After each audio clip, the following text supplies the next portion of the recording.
শিক্ষা প্রতিষ্ঠানে শনিবার ছুটি মিলবে না জুলাইয়ে। ঈদুল আজহা গ্রীষ্মকালীন অবকাশ শেষে শিক্ষা প্রতিষ্ঠান খোলার পর পুনরায় বহাল হয়েছে শনিবারের সাপ্তাহিক ছুটি। কিন্তু আগামী 3 জুলাই থেকে ষান্মাসিক মূল্যায়ন শুরু হচ্ছে। ফলে মূল্যায়নের জন্য যদি শনিবার নির্ধারিত হয় তবে সেদিন শিক্ষা প্রতিষ্ঠান খোলা রাখতে হবে। এতে জুন মাসে ছুটি পেলেও জুলাইয়ে মিলছে না শিক্ষা প্রতিষ্ঠানের শনিবারের সাপ্তাহিক ছুটি। বৃহস্পতিবার 20 জুন শিক্ষা মন্ত্রণালয়ের মাধ্যমিক ও উচ্চ শিক্ষা বিভাগের উপসচিব মোসাম্মদ রহিমা আক্তার সই করা প্রজ্ঞাপনে এর নির্দেশনা দেওয়া হয়েছে। এর আগে শৈত্যপ্রবাহ ও তীব্র তাপপ্রবাহের কারণে শিক্ষা প্রতিষ্ঠান বন্ধ ছিল। ফলে বড় আকারে শিক্ষণ ঘাটতি তৈরি হয়। এতে নতুন শিক্ষাক্রমের মূল্যায়নও বড় সমস্যা পরিলক্ষিত হয়। ফলে এই শিক্ষণ ঘাটতি পূরণে গত 4 মে নিম্ন মাধ্যমিক ও মাধ্যমিক বিদ্যালয়ে শনিবারে ছুটি বাতিল করে শিক্ষা মন্ত্রণালয়। এতে শিক্ষকরা অসন্তোষ প্রকাশ করে আন্দোলনে নামেন। এতে বাধ্য হয়ে ঈদের পর শনিবারের ছুটি ফিরিয়ে দেওয়া হয়।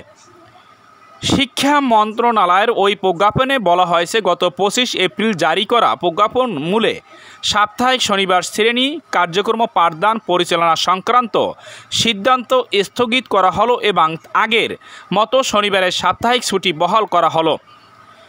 3 জুলাই থেকে শুরু হতে যাওয়া ষান্মাসিক সামষ্টিক মূল্যায়নের সময়সূচিতে শনিবার অন্তর্ভুক্ত থাকলেও মূল্যায়নসহ অন্যান্য কার্যক্রম চলবে এবং ওই দিন শিক্ষা প্রতিষ্ঠান খোলা থাকবে। ওই প্রজ্ঞাপনের প্রথম অংশে শিক্ষকরা খুশি হলেও একই প্রজ্ঞাপনের ষান্মাসিক সামষ্টিক মূল্যায়নের সময়সূচির অংশ নিয়ে অসন্তুষ্ট শিক্ষকরা। ষান্মাসিক মূল্যায়নের রুটিন বিশ্লেষণ করে দেখা গেছে, আগামী জুলাইয়ের প্রতিটি শনিবারের মূল্যায়নের সময়সূচি রয়েছে।